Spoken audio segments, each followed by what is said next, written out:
Welcome to the College Investor Audio Show, where we talk about the biggest issues impacting millennial money, from student loan debt to side hustles to building wealth. We will show you how to get out of debt so that you can build real wealth for the future. Hey guys, it's Robert from the College Investor here, and I am excited to share with you today the difference between a 401k and a 403b retirement plan. Boom, boom, boom, boom. So it's never too early to start saving for retirement. And with the end of the year and the beginning of the next year, a lot of people are starting to think about their money. And if you are employed, chances are you have access to a 401k or a 403b, and you might have heard of these before, and you need to be taking advantage of them. Because the average age of retirement in the United States is 66 years old. But if you're 25 or 30 right now, if you could start saving in these plans, you could easily be a millionaire by the time you retire.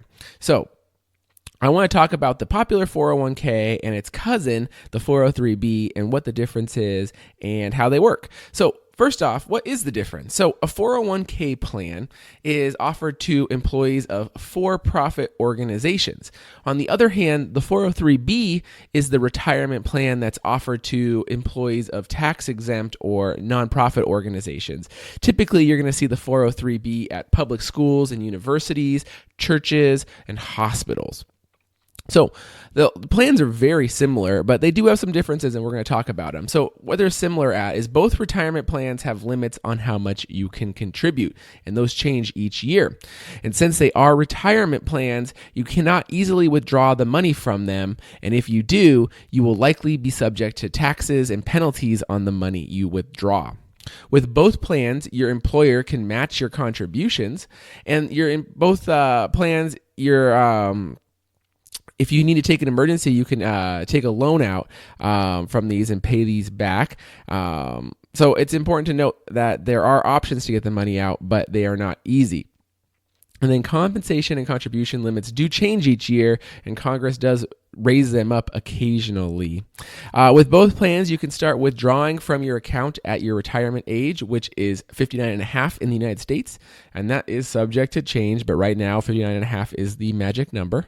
And with both plans, by age 70, you're required to take what's called required minimum distributions from your plan, or you face severe tax penalties. So those are the similarities of the plans, but that's where they end. The differences is, by the nature of it, 403b plans have lower administrative costs, and they have some differences. And the contribution limits work differently for the 403b plan as compared to the 401k. So for both of them, the basic contribution in 2017 is $18,000, and that goes up to $18,500 in 2018. If you're 50 and older, you can contribute an additional $6,000 per year for your quote-unquote catch-up contribution. And then the 401k, though, does come with limited investment choices. However, it does not mean it's less powerful than the 401k. The 401k typically is higher administrative costs, and you have access to more investments, but that's also subject to your employer. So, although rare, some 401k plans will cap you based if you're a highly compensated employee.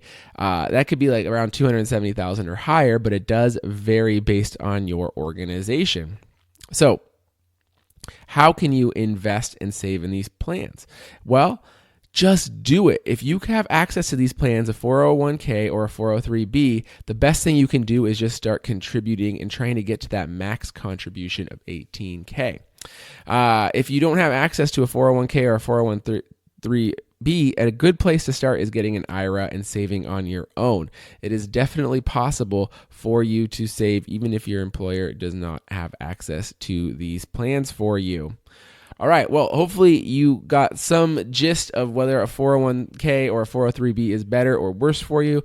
Really, they're both great options for you to save and take advantage of. And if you're not saving for retirement, I urge you in the new year to start putting money into your 401k or 403b, whichever it is you have access to. All right, guys, hopefully you found this useful. Please leave a comment on the blog. I'd love to know, do you have a 401k or 403b? How's it working out for you? Please share your thoughts and let me know what you're thinking. Thanks, guys.